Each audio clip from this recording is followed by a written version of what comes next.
Hey everyone, I'm Jeremy. I'm a security expert based out of Brisbane, Australia. For the next few videos, we're going to be talking about why your security cameras are randomly stopping working and not there when you need them to be there. We're going to so we'll have 4 videos covering each of the items and then a video covering the solution as well.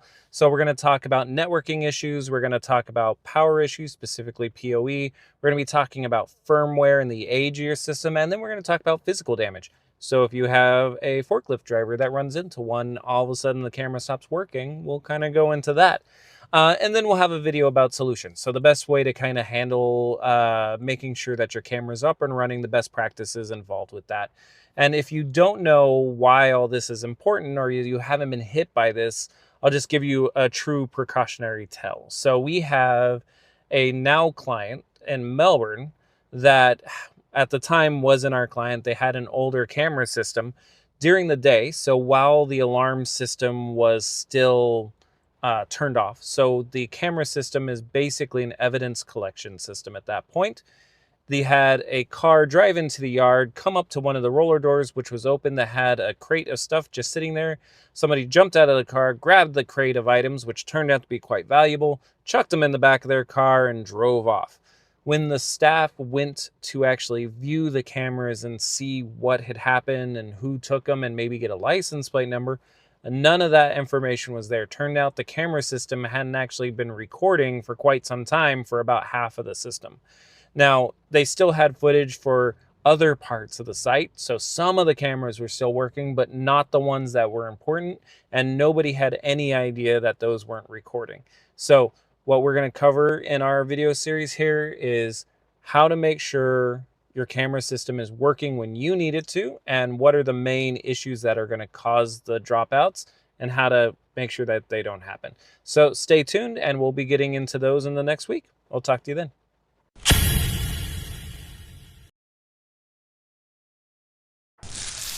Welcome to part 2 of why your security cameras keep falling offline.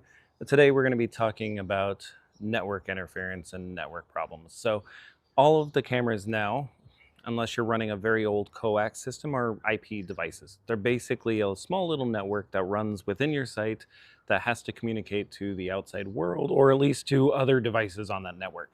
Now, the main problems that you're going to run into here is if you have a business, it could be that you're having an IP conflict, or you've had changes to your modem and your subnet. So for example, if they've set up the cameras and they're on your network and then you change your modem and then your gateway out is changed, which I know gets a little complicated there, but it makes it so the cameras can't get out anymore. So you can't see them on your phone. Now they may still be recording in that case, but you can't see them or the control room can't see them. Now, the other thing that can happen is if you're adding devices to that network, you may actually have it to where somebody's added a device that has the same IP address. It's like having a house on a street with the same address as another house and then wondering why the mail doesn't get to where it needs to get to. So we need to kind of check those things as well. Now, the best thing when you're in that situation is make sure you get a competent security person to come in and make the IT changes for, that was a bird, make the IT changes for all that kind of stuff. So that can kind of take care of. Now, if you're in the DIY situation, like I'm at a house here with a camera up there, where it's using Wi-Fi, it's possible that your Wi-Fi is dropping in and out, and that's actually cutting out the cameras as well on that network. So the problem with the DIY range of cameras is simply that they're Wi-Fi based, and they're not really recording in most cases to an NVR on site. So when your Wi-Fi drops or your internet drops, you basically lose recording access or even the ability to view the camera. So if you're in a DIY situation, our suggestion is to always go with wired cameras.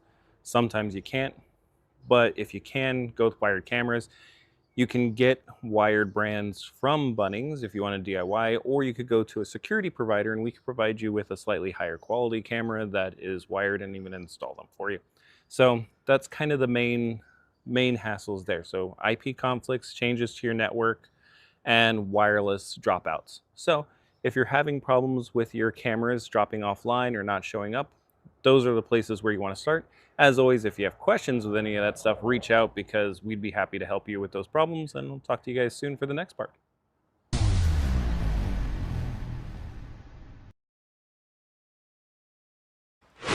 Welcome, everybody, to part 3 of why your security cameras keep falling offline. Today, we're going to be talking about one of the more common issues, which is the power issue of your camera needing to be powered for it to work. Surprising.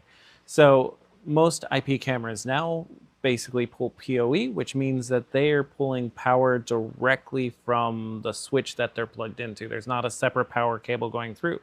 So there's a few different things that can cause issues there. First is a power outage. If you lose power to the site and the switches lose power, your cameras also lose power. So if you have multiple switches around a site, you may even have a UPS system in your rack, but if the switch out in the field loses power, all those cameras that are attached to the switch dead in the water. The second one that you have going on is just PoE problems in general. Now, the PoE is pulling power from the switch. Over time, those switches can age and that power supply can actually lose power. You also have the issue of the range of how far we can run PoE and networking cable. So just make sure that if you are talking to your security provider, they're not trying to give you a 200-meter Cat6 run to a camera out in the world. There are ways to do that, but they have to be careful, and you're just asking for problems if you ask me. So just be careful with that one. Now, the third one is kind of how it happens, and both of those initial problems come kind of from the third one, and that is power brownouts, surges, and just overall drops of power. So networking equipment is rather delicate when it comes to power consumption and the ability to survive and all that stuff. Switches out in the field, if you're not even the industrial switches, have problems when they start hitting surges and brownouts. You need to make sure that your site has as clean of power as humanly possible and that your switches are being powered by that.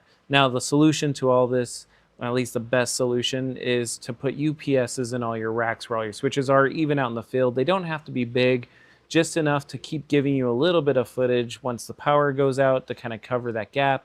It also allows you to kind of basically filter that power as it's coming through, so you're not getting jolts directly to the switches, especially if you have expensive switches out there. So try to put UPSs in. Now, if you have questions with any of this, always feel free to ask. We're happy to answer any questions, and we will have a solution episode at the end of the series talking about different solutions. So until then, be safe and have a very good day.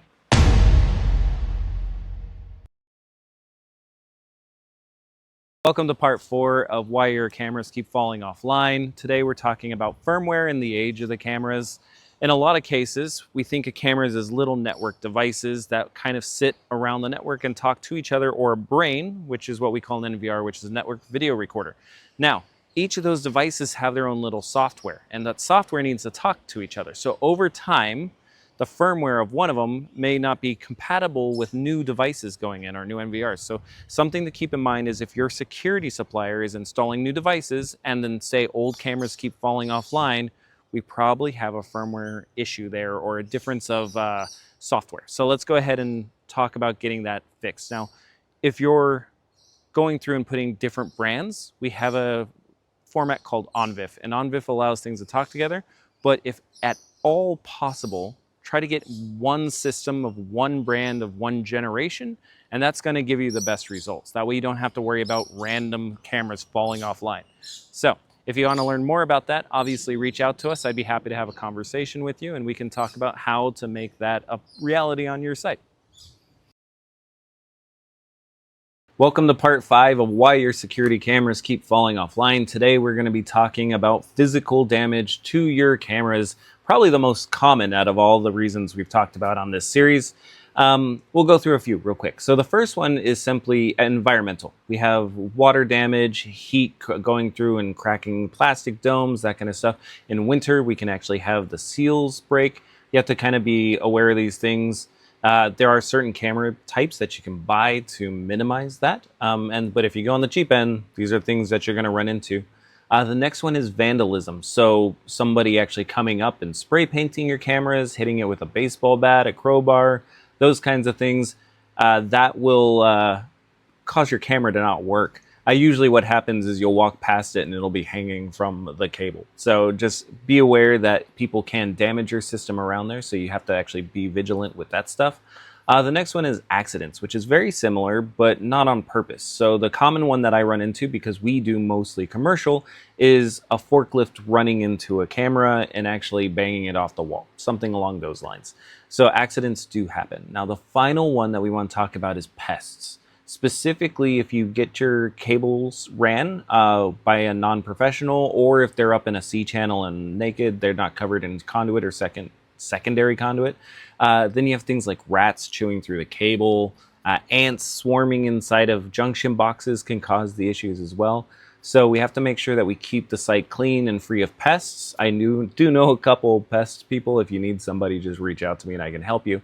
Now, if you have questions with any of this, or you want to learn more, or even have a one-on-one talk with me about your system and what we can do to make it more secure and a little bit more reliable, reach out. We're happy to have that conversation with you.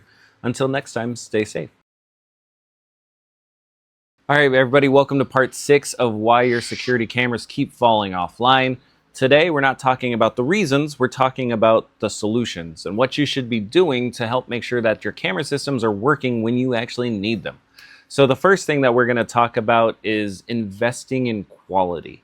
So there is the chance for you to buy a camera system very cheaply from Bunnings, and it will do what you need. There are issues with that, which you can watch on other videos on my channel, so feel free to go and check those out. However, those also have the issue of interference with the Wi-Fi, having to work on 240 volt, not having proper cabling done, those kinds of things. Invest in high quality cameras, especially in commercial and small business and those kind of instances.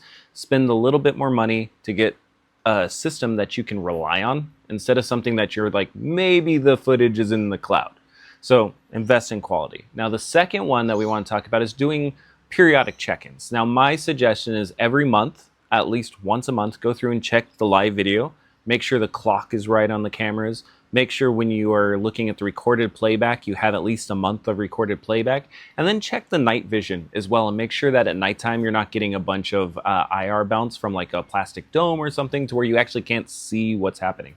I had a situation where we had a camera aimed right at a diesel fuel bowser out in the country. Somebody came in, stole fuel, and took off. We were not able to even notice there was a person there because there was so much damage around the area on the camera lens that when they actually looked it back at nighttime, the IR just bounced right off the plastic dome. All you see is a big white light. So periodic check-ins. Now the final thing is, again, talking about investing, but invest in a professional maintenance once a year from a security professional. Now, obviously, my team is around, so if you need help, you can reach out and we can do that for you. But just go to whichever security provider you're comfortable with and just let them know, hey, I want a preventive maintenance for my camera system or alarm system. Please come in and check it out. Do that at least once a year, especially if you're getting video monitoring. It's actually required. Anyways, if you do have any questions about the solutions here and how they work and what's best for you, reach out. I'm always happy to do a one-to-one conversation with you, give you my thoughts on your personal settings and what you have to do, and kind of help you guide you along that pathway. So until the next time, you all have a very good day and stay safe.